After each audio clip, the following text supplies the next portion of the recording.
আমাদের রক্ত ত্যাগ জেল জুলুমের বিনিময়ে এই সরকার গঠিত হয়েছে।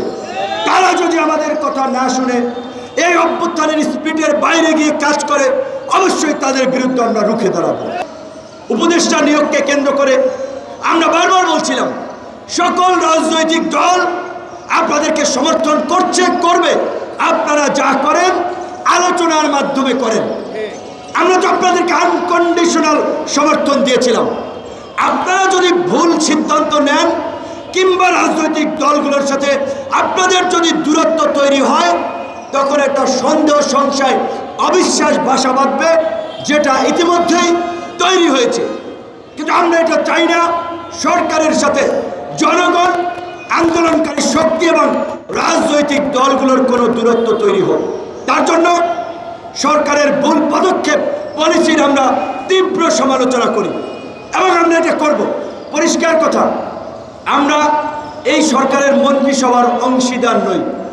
শেখ হাসিনার ফাঁসিবাদের বিরুদ্ধেও ধারাবাহিক হামলা মামলার পরেও কিন্তু আমরা আপোষ করি নাই। আমরা আপোষহীন সংগ্রাম চালিয়ে গেছি। কাজেই এই সরকার আমাদের সরকার, আমাদের রক্ত ত্যাগ জেল জুলুমের বিনিময়ে এই সরকার গঠিত হয়েছে। তারা যদি আমাদের কথা না শুনে এই অভ্যুত্থানের স্পিরিটের বাইরে গিয়ে কাজ করে, অবশ্যই তাদের বিরুদ্ধে আমরা রুখে দাঁড়াবো। তাই সরকারকে আমরা বলতে চাই, আপনাদের কাজে মনোযোগ দিন, সঠিক প্রক্রিয়ায় কাজ করুন।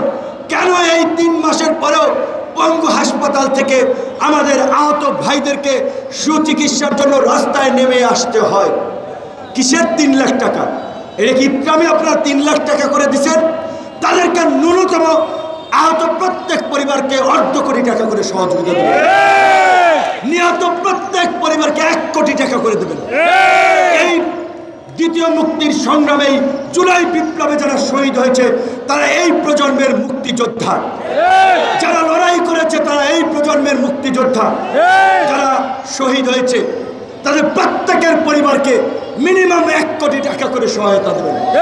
তাদের প্রত্যেকের পরিবারকে অনতি বিলম্বে যোগ্যতা অনুযায়ী আমরা সরকারি চাকরিতে তাদেরকে নিয়োগের আহ্বান জানাই। এই শহীদ পরিবারকে সবাই ব্যবহার করেছে। এই আন্দোলনে কোনো এলিট, এমপি, মন্ত্রীর ছেলে, বড় নেতার ছেলে কিংবা বড় নেতা মারা যায় নাই। মারা গেছে আম জনতা, আপনার আমার মতো নিম্নবিত্ত, নিম্ন মধ্যবিত্ত পরিবারের সন্তানেরা। তারা বাস্তবতা জানে। যখন 2 টাকা চালের দাম বাড়ে, 3 টাকা তেলের দাম বাড়ে, তাদের কষ্ট হয়।